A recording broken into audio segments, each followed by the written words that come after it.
ഇന്ന് പുറംഭാഗം നല്ല കരികരിപ്പായിട്ടും ഉള്ളിൽ നല്ല സോഫ്റ്റ് ആയിട്ട് ഉണ്ടാക്കിയെടുക്കാവുന്ന തട്ടുകട സ്റ്റൈലിലുള്ള ഒരു അടിപൊളി ചിക്കൻ ഫ്രൈഡ് റെസിപ്പി ആട്ടോ. അപ്പോൾ അതിന് വേണ്ടിയിട്ട് ഒരു 1/2 കിലോ ചിക്കൻ നന്നായിട്ട് കഴുകിയെടുത്തതിന് ശേഷം അതിൽ വെള്ളമൊക്കെ ഒന്ന് ഊറ്റിയെടുത്ത് മാറ്റി വെച്ചിട്ടുണ്ട്. ലെഗ് പീസ് ഉണ്ടെങ്കിൽ അതിൻ്റെ മേലതുപോലെ ഒന്ന് വരഞ്ഞിട്ടെടുത്താൽ മതി. ഇനി അതിൻ്റെ മസാലയ്ക്ക് വേണ്ടിയിട്ട് ഒരു 4-5 ചെറിയ ഉള്ളി, 10-12 വെളുത്തുള്ളി, 1.5 ഇഞ്ച് വലുപ്പം വരുന്ന ഇഞ്ചി, അത് മൂന്നും കൂടി നന്നായിട്ട് ഒരു മിക്സിയിലോ അല്ലെങ്കിൽ ഇടികല്ലിലോ ഒന്ന് അരച്ചെടുത്തതിന് ശേഷം ഒരു ബൗളിലേക്ക് മാറ്റാം.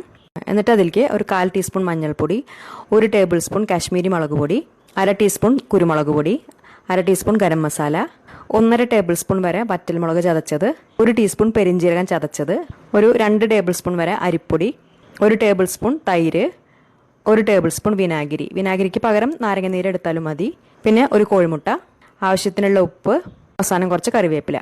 ഇതെല്ലാം കൂടി ചേർത്ത് കൊടുത്തിട്ട് ഇതുപോലെ കൈ വെച്ചിട്ട് നന്നായിട്ട് അങ്ങോട്ട് മിക്സ് ചെയ്തെടുക്കാം. അതിനുശേഷം നമ്മൾ മാറ്റി വെച്ചിട്ടുള്ള ആ ചിക്കൻ്റെ പീസസ് അതിലേക്ക് ഇട്ട് കൊടുത്തിട്ട് ചിക്കൻ പീസസിൻ്റെ എല്ലാ ഭാഗത്തേക്കും മസാല ആവുന്ന രീതിയിൽ നന്നായിട്ടൊന്ന് തേച്ച് പിടിപ്പിച്ചെടുത്തിട്ട് അത് ചുരുങ്ങിയത് 1 മണിക്കൂറെങ്കിലും ഒന്ന് റെസ്റ്റ് ചെയ്യാനായിട്ട് മാറ്റി വയ്ക്കാം. അതിനുശേഷം നന്നായിട്ട് ചൂടാക്കി എടുത്തിട്ടുള്ള വെളിച്ചെണ്ണയിൽ ഫ്രൈ ചെയ്തെടുക്കാം.